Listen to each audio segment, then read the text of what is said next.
안녕하세요, 찰리입니다. 오늘은 유튜브와 아마존 수익 악화에 대한 이야기인데요.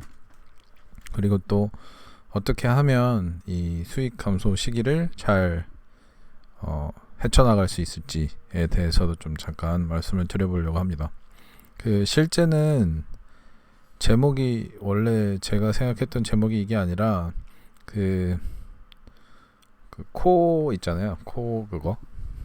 지금 유튜브에서 해당 단어를 이야기를 하면 영상이 잘리거나 제재를 받는 상황이어서 이거 19 이것 때문에 이제 수익이 줄어드는 상황에 대해서 말씀을 드리려고 했는데 되게 무섭게 제재를 하고 있다고 해요. 그래서 일단은 제목은 이렇지만 실제 내용은 코라는 거를 좀 생각하면서 들어주시면 좋을 것 같아요. 첫 번째로 유튜버들이 요즘 이 시기를 지나면서 조회수가 엄청나게 많이 늘어났다고 하더라고요. 사람들이 이제 집에서 할 게 없으니까 유튜브 조회수는 많이 늘어나는데 수익이 많이 줄어든다고 해요. 그러니까 저는 조회수는 비슷합니다. 제 거는 그렇게 재미가 없기 때문에. 근데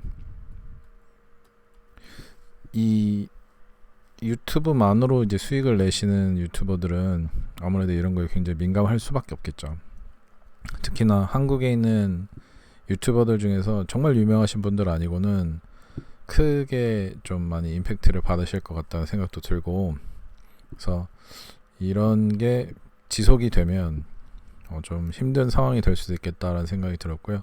두 번째는 이 아마존도 어필리에이트들이 있잖아요. 이제 아마존 어소시에이시라고 또 부르기도 하고 아마존 어필리에이트라고도 부르기도 하는데 이분들에 대한 수수료를 평균 7%에서 4% 정도로 줄였다는 공지가 떴어요. 아마존에서 직접 공식적으로 했는데 실제 직전 7년에서 10년 사이를 보면 이런 수수료 하락 정책은 한 50번 정도 공지를 했던 것 같아요. 아마존에서. 그러니까 앞으로도 지속적으로 떨어질 거라는 거죠.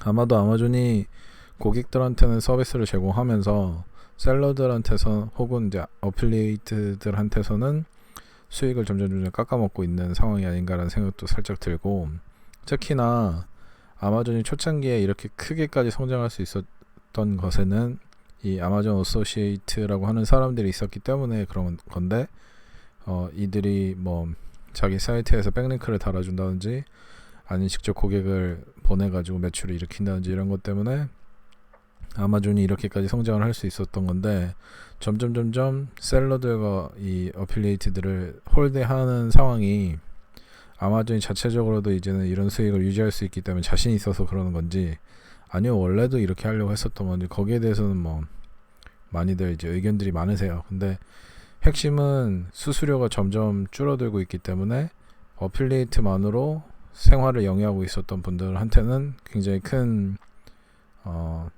악영향을 끼치고 있다는 거죠. 그래서 이렇게 온라인상에서 가장 수익성이 좋은 곳을 꼽아라고 하면은 유튜브랑 아마존 이 두 곳이었거든요. 근데 이 두 곳이 이렇게 수익성이 줄고 있다면 아무래도 다른 곳은 더 심할 텐데요. 그래서 2020년에 지금 현재 이 코 상황, 그리고 그 이후에도 온라인 마케팅 수익을 지켜줄 수 있는 방법, 그러니까 거기에 대한 대응 방법이 뭐가 있는지 한번 살펴보도록 하겠습니다. 저는 이 세 가지로 대응을 하시면 좋겠다라는 생각이 들어서 리스트업을 했는데 아마 이외에도 되게 많을 거예요. 그리고 제가 항상 얘기하는 거라서 이제는 좀 지겹다라고 생각하시는 분들도 계실 텐데, 계속 이야기하는 거는 그만큼 잘 되니까 그렇게 얘기하는 거겠죠. 또 하나는 아무리 얘기를 해도 안 하는 분들이 더 많다는 걸 좀 상기해 주셨으면 좋겠어요. 이메일 마케팅만 잘 써도, 이메일 리스트만 잘 만들어도 사실은 유튜버나 이런 거 하면서 얻는 수익이 2배 정도로 수익으로 낼 수 있는 분들이 많을 텐데, 유튜버 중에서 이메일 리스트 만드는 사람은 제가 생각할 때 10명 중 한 번도 안 되는 것 같아요. 그런 거. 그리고 또 세일즈 퍼널만 하나 잘 만들어 놔도 사실 광고에 대한 걱정 없이 지속적으로 수익을 낼 수 있을 텐데, 계속 말씀드리지만 인스타그램에서 인플루언서를 하시는 분들이 세일즈 퍼널을 제대로 만들어 놓은 걸 전 단 한 번도 본 적이 없어요. 그런 상황이니까 계속해서 말씀드린다고 생각을 해주시면 좋을 것 같고, 언젠가 누군가 보시고 이렇게 했더니 효과가 있더라 라고 하는 분이 나올 때까지 한번 계속 비슷한 상황이 생길 때마다 다른 방식으로 계속 설명을 한번 드려보도록 하겠습니다. 아무튼 첫 번째는 이제 이메일 마케팅 부분인데요. 이메일 마케팅은 뭐 제가 이렇게 심심하면 한 번씩 써먹는 거긴 하지만 정말 중요해서 그래요. 정말 중요해요. 그러니까 어떤 사람이 그 뭐 네이버가 됐든 유튜버가 됐든 뭐 유튜브라고 하죠. 거기에서 광고를 해가지고 내 사이트로 오게 해요. 이렇게. 그러면 여기에서 이미 클릭률이 있잖아요. CTR. 이 클릭률이 현저히 낮아요. 물론 이제 영상 아래다 클릭을 해서 뭐 보내는 경우도 있지만 이 클릭률이 어쨌든 100%는 아니잖아요.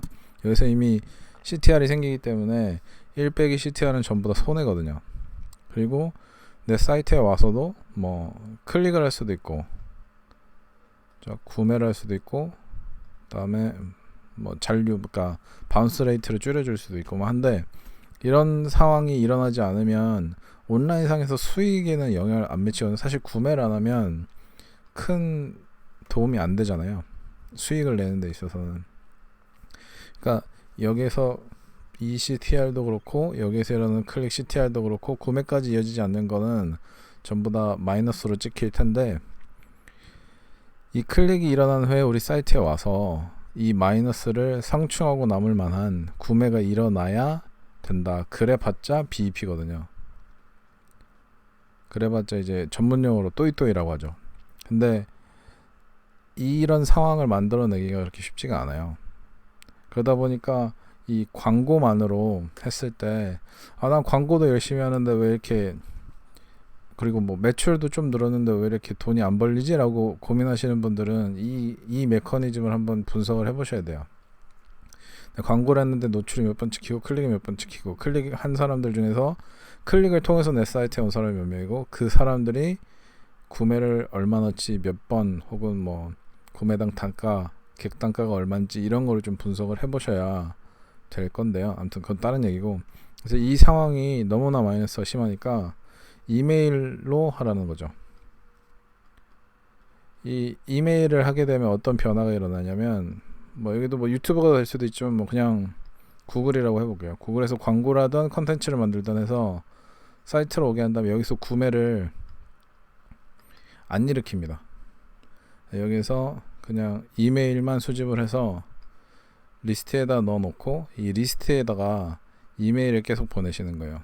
근데 왜 이렇게 하냐면, 그 온라인 상에서, 이거는 예전에 좀 제가 말씀드리긴 했는데, 온라인 상에서는 7번의 터치 포인트가 있어야지만 구매를 결심한다라고 하는 그런 약간 전설처럼 내려오는 이야기가 있어요. 근데 실제로는 26번이나 27번 이렇게 되게 더 많이 터치 포인트가 이루어져야 되는데, 핵심은 이렇게 여러 번 터치 포인트가 이루어져야 사람들이 날 신뢰한다는 거죠. 네이버에서 팔건 아마존에서 팔건 파는 사람을 내가 신뢰할 수는 없는 상황이니, 얘가 어떤 사람인지를 미리 알고 그 다음에 구매를 하고 싶다라는 정서가 밑에 깔려 있다고 보시면 돼요. 근데 광고를 통해서 7번을 맞추면 안 그래도 마이너스인 이 BEP가 더 떨어지겠죠. 그러니까 더 마이너스가 나겠죠. 그래서 이메일로 하자는 거예요. 그거를 이메일을 통해서 사람들이 우리 상품, 우리 브랜드, 실제 판매자를 신뢰할 수 있게끔 그 사람들에게 정보, 가치를 제공을 하고, 그 다음에 여기에 대해서 당신이 관심 있는 걸 알았으니 혹시 구매를 할 거면 우리에게서 구매를 해라 라고 설득을 하는 거죠. 실제로 이제 그 제가 이메일을 수집을 해라라고 말씀을 드리면, 이메일을 가지고 가서 무조건 매일 광고를 하는 뭐 그런 걸로 생각하시는 분들이 많은데, 그렇게 하시면 직접 내가 그렇게 당한다고 생각을 해보세요. 짜증나서 더 구매 안 하겠죠. 그러니까 실제로 이메일을 수집을 하셨으면 그 이메일을 준 사람에 대한 그 프라이버시도 좀 지켜주시고, 그 다음에 좀 약간 귀찮을 정도로 이메일을 많이 보내는 거는 좀 지양하시는 게 좋다. 그러니까 저도 뉴스레터를 일주일에 한 번씩 내보내지만 진짜 특별한 일이 있지 않으면 저는 구매를 유도하지는 않거든요. 그러니까 뭐 새로운 강의를 해달라고 해서 한다든지, 아니면 제가 생각할 때 요즘 이건 필요할 것 같은데 강의할 건데 혹시 관심 있으시면 구매를 하시라, 요 정도까지는 하는데 막 매번 할 때마다 이거 사세요 이거 사세요 이런 식으로 광고를 하진 않아요. 그러니까 뭐 어필리에이트 하시는 분들은 예를 들어서 뭐 게리 베이너척 같은 사람들을 이제 팔로우 하시는 분들은 뭐 잽잽 라이트훅이라고 하는 책 있잖아요. 그것처럼 이제 하루 정보 그 다음에 판매 뭐 이런, 혹은 뭐 그 하루 안에 정보 판매, 이메일을 3번 보낸다, 이런 식으로 이제 배우신 분들도 계신데, 사실 한국에서는 조금 그런 정서가 아닌 것 같아요. 그러니까 오히려 좀 이렇게 너무 자주 이메일을 보낸다든지 아니면 너무 광고성 이메일을 자주 보내는 거는 지양하시는 게 좋을 것 같고, 차라리 전 정보성, 강의성, 그러니까 정보를 교육하듯이 이메일을 보낸 후에 자연스럽게 구매로 이어지도록 하는 게 훨씬 더, 그러니까 어차피 이메일을 보내는 이유가 우리가 신뢰를 쌓기 위한 행위라면 그런 게 신뢰를 쌓는 거에 좀 더 도움이 되지 않을까라는 개인적인 생각이고요. 그래서 이메일 마케팅을 활용을 하시면 광고나 혹은 이런 상황에서 지금 사람들이 뭐 조회를 많이 하지만 뭐 구매를 많이 안 한다든지 이런 상황에서 조금 더 고객들과의 접점을 많이 만들 수 있고, 이거 무료잖아요 이메일은 또, 그러니까 만들 수 있고, 그다음에 그 사람들과 좀 더 이제 공감을 하면서 판매할 수 있는 그런 창구를 하나 더 마련을 할 수 있다라고 생각을 해주시면 좋을 것 같아요. 두 번째는 세일즈 퍼널인데요. 세일즈 퍼널은 그 뭐 광고 퍼널이라고 또 하고, 판매 퍼널이라고도 하고 하는데 뭐 그 얘기 그거죠. 근데 세일즈 퍼널을 보통 광고로 이제 진행하는 경우도 있고, 그 다음에 이제 컨텐츠로 진행하는 경우도 있고, 그 다음에 이메일로 진행하는 경우도 있거든요. 근데 저는 세 가지를 다 활용을 하는 편이라 뭐 하나만 뚝 잘라서 말씀드리기는 어려운데, 제가 보통 세일즈 퍼널을 운영하는 방식을 한번 설명을 드려 볼게요. 그거를 다 활용하셔도 되고 아니면 그중 일부만 발췌해서 활용을 하셔도 돼요. 그러니까 시작점은 여러 가지가 있습니다. 만약에 제가 컨텐츠를 하나, 글이나 영상을 기똥차게 하나 만들었어요. 컨텐츠를. 이 컨텐츠가 제가 만약에 이제 정말 유명한 유튜버면 유튜브에다 영상을 올리겠죠. 그러면 사람들이 막 조회를 하면서 이제 그거를 보고 다른 우리 사이트로 오게 할 텐데, 그렇게 하기보다는 저는 그렇게 유명한 사람이 아니라서 광고를 일단 합니다.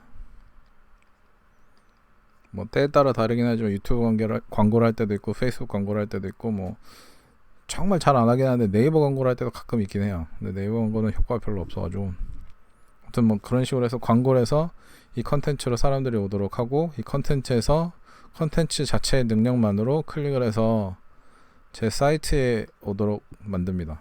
여기서 이메일을 받아서 이 이메일을 가지고 컨텐츠를 보내서 이제 나중에 구매까지 이루어지게 하는데, 여기에서 이제 이게 가장 그 쉬운 흐름이고요. 제가 광고도 쓰고 컨텐츠도 쓰고 이메일도 쓴다고 했는데, 이메일이랑 컨텐츠는 말씀을 드렸으니까 이제 광고 부분을 말씀을 드릴게요. 광고를 여기서 하나만 쓰면 사실 광고를 쓴다고 하기가 좀 애매하잖아요. 그러니까 다른 방법을 쓰는 건 뭐냐면, 이제 여기 아까 유튜브로 말씀드렸어요. 유튜브를 한다고 하면 유튜브에는 그 루컬라이크가 아니라 시밀러 오디언스라는 게 있어요. 시밀러 오디언스라는 사람들이 유튜브 영상을 본 사람들을 캐치를 해서 그 사람들에게 다시 광고를 합니다. 시밀러 오디언스는 유튜브가 혹은 구글이 가지고 있는 데이터베이스에서 제 영상을 본 사람들과 특정 데이터 포인트 혹은 그 액션 취하는 성향이 비슷한 사람들을 모아놓은 거예요. 그래서 예를 들어서 뭐 제 영상을 보고 뭐 3분 후에 클릭을 하는 사람, 그러면 클릭을 하는 사람들이 이제 시밀러 오디언스가 돼서 그 사람들에게만 별도로 타겟팅을 해서 광고를 또 하고, 이런 식으로 이제 리타겟팅이라고 보통 하죠. 리타겟팅을 하게 돼 있고, 사이트에 오신 분들에도 여기에 보통 이제 사이트에는 페이스북 픽셀이랑 그다음에 구글 픽셀이 두 가지가 같이 붙어 있거든요. 그래서 페이스북 픽셀이랑 구글 픽셀을 가지고 페이스북에서는 루컬라이크, 그 다음에 구글에서는 시밀러 오디언스를 통해서 다시 광고를 해서 리타겟팅 광고를 통해서 다시 컨텐츠로 사람들을 몰아요. 두 번째는 이 제 사이트에 와서 이 사이트가 랜딩 페이지가 있고 그다음에 땡큐 페이지가 보통 두 개가 있거든요. 랜딩 페이지는 제 광고를 해서 여기로 와라라고 한 페이지고, 그 땡큐 페이지는 여기서 이메일을 저한테 주신 분들이 클릭을 하면 가는 페이지예요. 그러니까 땡큐 페이지에 가야지만 실제로 저한테 이메일을 준 사람들일 거잖아요. 근데 픽셀이, 페이스북 픽셀이랑 구글 픽셀이 여기도 있고 여기도 있어요. 여기서 차이점은 랜딩 페이지만 오고 땡큐 페이지 안 간 사람 있죠. 여기에는 왔는데 여기에는 안 간 사람. 이 사람들은 제 랜딩 페이지까지는 오는 사람들이잖아요. 이 사람들은 컨텐츠에다가 하고요. 랜딩 페이지에도 오고 땡큐 페이지에도 온 사람들은 컨텐츠에다가도 하고, 여기 이미 한번 왔으니까, 그러니까 루컬라이크 같은 경우는 그러니까 이 사람들이랑 루컬라이크 또는 시밀러는 이 컨텐츠로 보내고, 실제로 여기 둘 다 온 사람들은 이 컨텐츠로 많이 보내고, 여기가 아니라 여기구나. 제가 잘못 말씀드렸어요. 여기에 오셨다가 여기에 안 가거나, 여기 오시고 여기 오신 분들은 전부 다 이 컨텐츠로 보내, 시밀러 오디언스로. 근데 랜딩 페이지였는데 땡큐 페이지 안 왔다는 사람들은 실제 랜딩 페이지는 왔기 때문에 저한테 이메일만 안 준 사람들이잖아요. 이 사람들은 다른 랜딩 페이지를 한번 더 보내요. 광고를 통해서. 그래서 이분들에게는 이제 새로운 컨텐츠를 보여주고, 그때 오셨는데 이메일 안 주셨는데 이거 뭐 언제까지만 유효하니까 그 전에만 이메일을 주시면 된다라고 이제 광고를 하고, 리타게팅 광고죠. 하고 그다음에 이제 마무리 짓는 걸로. 그래서 여기에서 그 동그라미 X였던 분들이 동그라미로 갈 수 있도록 하는 광고를 이제 추가로 합니다. 좀 복잡했는데, 처음에 광고를 통해서 제 컨텐츠로 보내고, 제 컨텐츠 오신 분들이 제 사이트로 가게 한 다음에 이메일을 수집해서 이메일을 보내가지고 구매하도록 유도하는 게 이제 세일즈 퍼널의 가장 기본적인 형태고, 컨텐츠에 오신 분들을 시밀러 오디언스를 통해서 다시 광고를 이게 제 사이트에 있는 컨텐츠라고 하면은 여기 페이스북이랑 구글 픽셀을 사용하면 되고, 유튜브에 있는 컨텐츠라고 하면은 유튜브 자체를 가지고 시밀러 오디언스를 만드시면 돼요. 사이트에 온 사람들, 그러니까 여기 요 사람들은 이 랜딩 페이지에 오고 땡큐 페이지 안 간 사람, 랜딩 페이지에도 오고 땡큐 페이지에 간 사람, 이 두 가지 유형 모두를 시밀러 오디언스 또는 루컬라이크 오디언스를 가지고 컨텐츠로 다시 광고를 해서 보내고, 랜딩 페이지에는 왔으나 땡큐 페이지 안 간 사람들, 이 사람들에게는 새로운 광고를 보내서 랜딩 페이지로 다시 보내서 이 땡큐 페이지로도 갈 수 있게, 그러니까 이메일을 보낼 수 있게 해서 이 시퀀스로 들어가도록 유도하는 게 이제 세일즈 폰의 가장 기본적인 겁니다. 보시면 여기 앞에 이메일 마케팅에서 야, 광고하면 BEP 못 찍는다며, BEP가 뭐 이렇게 안 된다며 라고 이제 생각하실 수도 있는데, 일반적으로 BEP에 도달하지 못하는 광고 유형은 이 광고만 주구장창 써서 그래요. 이 광고가 제일 비쌉니다. 근데 여기 시밀러 오디언스를 사용하는 거, 여기 페이스북, 구글 픽셀을 사용하는 이 리타게팅 광고들은 일반 광고 대비해서 한 10분의 1 수준으로 가격이 굉장히 싼 편이에요. 그래서 BEP를 못 맞추겠다라고 하시는 분들은 퍼널을 만들지 않고도 광고 자체를 조금 더 이제 스마트하게 운영을 함으로써 광고 단가를 낮출 수 있는 효과도 노리실 수는 있어요. 근데 저는 차라리 어차피 리타게팅 광고까지 할 거면 이 시퀀스를 모두 다 사용하시는 게 제일 좋다라고 말씀을 드리고 싶습니다. 그래서 아무튼 세일즈 퍼널은 좀 길었는데 이 얘기고요. 그다음에 마지막으로 이제 웹사이트를 운영하라고 말씀을 드리고 싶은데, 이 두 가지 중에 어떤 걸 사용을 해도 사실 이메일을 수집을 하고, 여기 있죠, 이메일 수집하는 거, 요걸 하든 뭐 세일즈 퍼널 전체를 만들든 결국에 사이트가 하나 필요하긴 하거든요. 근데 사이트를 할 때 뭐 나는 인스타에서 파니까, 나는 네이버에서 파니까, 뭐 나는 쇼피파이에서 파니까 사이트 필요 없어 라고 생각하시는 분들도 계실 수 있는데, 요즘은 뭐 아마존 PL도 그렇고 어디선가 뭐 내 브랜드 XYZ를 보면 그 사람들이 처음 들어봤을 공산이 크잖아요. 내가 진짜 유명한 브랜드가 아닌 이상, 뭐 내가 파는 게 무슨 자라나 뭐 H&M 뭐 이런 옷이 아니잖아요. 그러니까 사람들이 구글에서 검색을 해보거든요. 근데 여기에 웹사이트조차 뜨지 않으면 이거 이상한 중국에서 만든 거네 하고 구매를 안 한대요. 그러니까 사이트가 요즘은 꽤 중요해지고 있고, 또 하나는 결국에 이제 판매하는 채널이 있으시긴 하겠지만 어떤 상품을 팔든지 간에 결국에 내 웹사이트가 하나 더 있으면 구글이든 네이버든 거기에서 한 번이라도 더 노출이 될 수 있는 온라인 에셋이 생기는 거잖아요. 그러니까 그런 측면에서도 사이트는 하나 만드시는 게 전 좋다고 생각을 하거든요. 근데 사이트를 만드실 때 중요하게 생각하셔야 될 점은 첫 번째가 스피드입니다. 스피드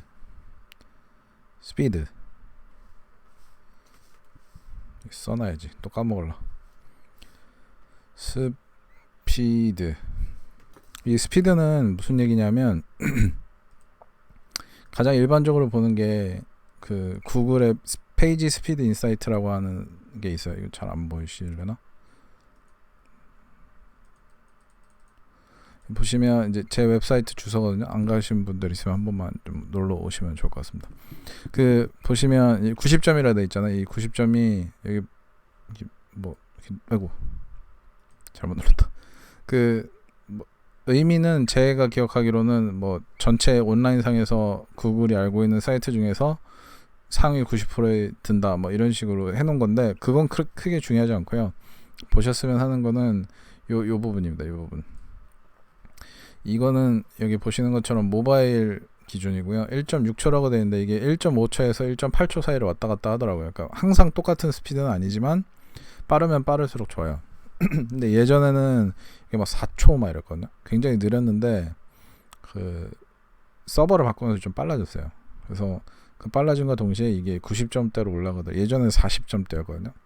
데스크톱은 뭐 100점이라 되는데 이것도 큰 의미는 없고 이 0.5초가 중요한 거죠. 옛날에는 3점 몇 초대였어요. 그러니까 이 속도가 빨라지면서 꽤 많이 이 점수도 올라간 그런 상황입니다.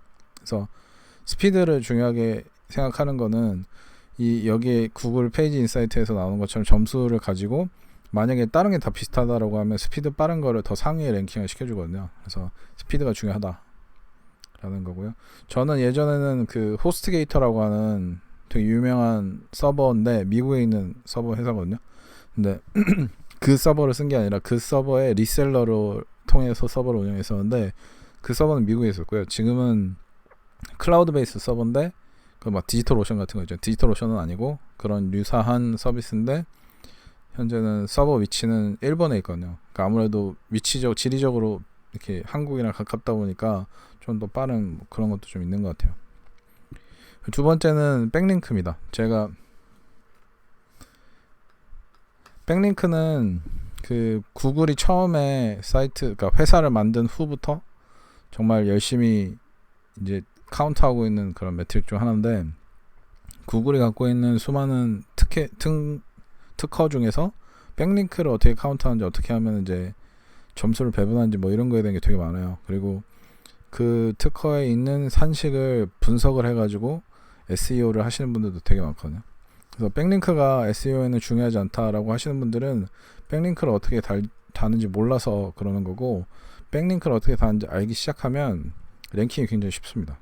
저도 이제 사이트에다가 지금 현재 미디엄에 있는 블로그 콘텐츠를 옮겨가지고 그 다음부터 이제 백링크 작업을 하려고 하는데 백링크를 어떻게 양질의 백링크를 어떻게 갖다 다는지에 따라서 랭킹이 휙휙 바뀌기 때문에 거기에 대해서는 이제 미리부터 좀 고민하실 필요가 있고요. 제 유튜브에 가면 그 제목이 좀 길긴 한데 뭐 무료 DA 100 백링크 구글 상위 노출하기 뭐 이런 이상한 타이틀에 이게 있거든요. 근데 그게 지금도 질문이 들어요. 되게 예전에 올린 영상인데도 아직까지도 질문이 들어오는 걸 보면 아마 그만큼 관심 있는 분들이 많은 것 같고 그리고 요즘은 한국에도 백링크 작업을 해주는 회사들이 좀 있더라고요. 근데 저는 아직 한국 서비스는 써본 적이 없고 해외 서비스는 몇 번 써봤는데 해외 서비스도 워낙에 질적인 차이가 많다 보니까 물론 이제 비싼 게 무조건 좋지는 않지만 그래도 양질의 서비스를 활용을 하시려면 좀 어느 정도 비용을 지출을 감안을 하셔야 되고 근데 직원이 있거나 직접 어떻게 하는지만 알고 있으면 사실 프로그램을 짜서 이렇게 해도 되긴 하거든요. 근데 아직까지는 뭐 그게 시장에 그렇게 좋은 게 나오지 않아서 추천드릴 수 있는 건 없고 저도 다 이제 수동으로 하기 때문에 그런 부분에 있어서는 뭐 작업을 하시기 전에 미리 감안을 하셨으면 좋겠습니다. 그다음에 세 번째는 키워드인데요. 키워드는 뭐 제가 항상 얘기하죠. 근데 그 아무리 좋은 사이트도 그 유명한 사이트들이 이제 1페이지를 장악하고 있는 그런 키워드들이 있잖아요. 예를 들어서 온라인 마케팅이라든지 아니면 인스타그램 팔로워 늘리기나 이런 되게 중요한 키워드들은 타겟을 하는 것보다 안 하는 게 더 나아요. 그러니까 괜히 거기다 힘들이지 마시고 키워드는 처음에 시작하시면 롱테일 키워드를 타겟팅 하시는 게 제일 좋거든요. 특히나 요즘은 지역 그 명이 들어간 롱테일 키워드, 보통 이제 로컬 롱테일이라고 하는데 로컬 롱테일 키워드를 사용을 하시는 게 LT가 너무 붙었네요.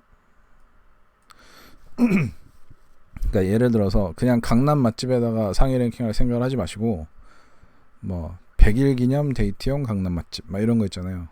긴 롱테일 키워드인데 거의 로컬 강남이라고 하는 키워드가 들어간 그런 것들이 좀 더 좋은 결과를 낼 수 있는 가능성이 크고, 이제 롱테일 키워드나 이런 식으로 로컬 롱테일 키워드를 말씀을 드리면, 야, 그거 검색한 사람 몇 명이 되겠어? 라고 하시는 분들이 많아요. 물론 그분들 말씀이 맞습니다. 그냥 일반 키워드보다 롱테일 키워드를 검색하는 사람의 숫자가 훨씬 적어요.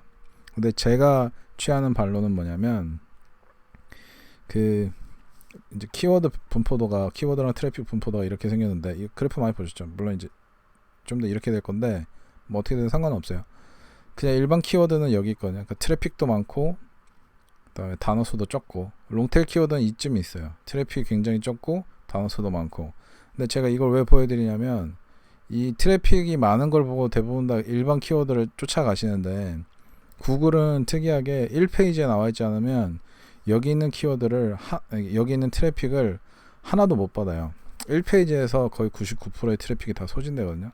그러니까 2페이지로 가는 경우는 굉장히 드물어요. 특히나 2페이지로 갔는데 거기서 클릭을 해서 내 사이트로 들어와서 뭔가 구매를 한다는 거는 거의 0.00009% 밖에 없는 그런 상황이라고 생각하시면 됩니다.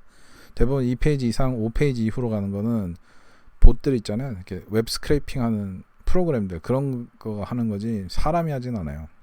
그러니까 이거를 타겟팅하는 거는 정말 내가 1페이지에 다 들어갈 수 있다라고 자신할 때는 들어가시는데, 처음에 시작하시면 오히려 이런 트래픽이 적더라도, 그러니까 한 달에 100번 나오는 트래픽에 30%를 먹는 거랑 한 달에 10만 번 나오는 트래픽에 0%를 먹는 거랑 당연히 전자가 낫겠죠. 그래서 저는 롱테일을 추천을 드리는 거거든요.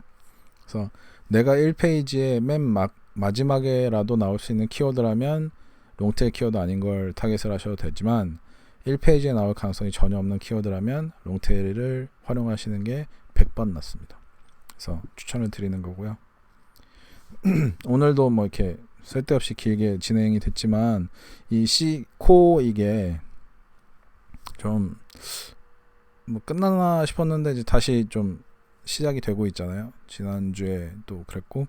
그래서 좀 아무쪼록 이렇게 몸 조심하시고, 진행하고 계시는 마케팅이나 이제 사업도 제가 방금 말씀드린 이 내용을 좀 활용하셔서 조금이나마 도움이 됐으면 하고 만든 거니까요. 혹시나 이거에 대해서 뭐 한 얘기 또 했다라고 뭐 너무 화를 내시거나 아니면은 잘 모르겠으니 다시 하라고 하거나 하지 마시고, 궁금한 점 있으면 아래 이제 댓글로 말씀을 해주시고, 아니면 이제 저희 플러스 친구 거기에다가 질문 남겨주시면 최대한 많이 답변을 드리도록 하겠습니다. 뭐 사실 잘 모르겠어요. 이 유튜브랑 아마존에서 왜 이렇게 하는 건지 모르겠는데, 좀 요즘 큰 플랫폼에서 되게 자기들도 뭐 이제 피해야 되고 중요하게 생각하는 것들을 방어해야 되고 하는 게 있긴 하겠지만, 너무나 그 플랫폼을 키워준 유저들을 배려 안 해주는 상황이 많이 생기다 보니까 거기에 대해서 좀 회의감이 드는 부분도 없잖아 있는 것 같아요. 그래서 좀 모두 다 자기만의 사이트, 자기만의 이제 능력으로 온라인에서 다양한 비즈니스를 진행할 수 있는 그런 상황이 왔으면 하는 바람입니다. 아무튼 긴 거 들으시느라 수고하셨고, 다음 주에 또 다른 내용으로 찾아뵙도록 하겠습니다. 감사합니다.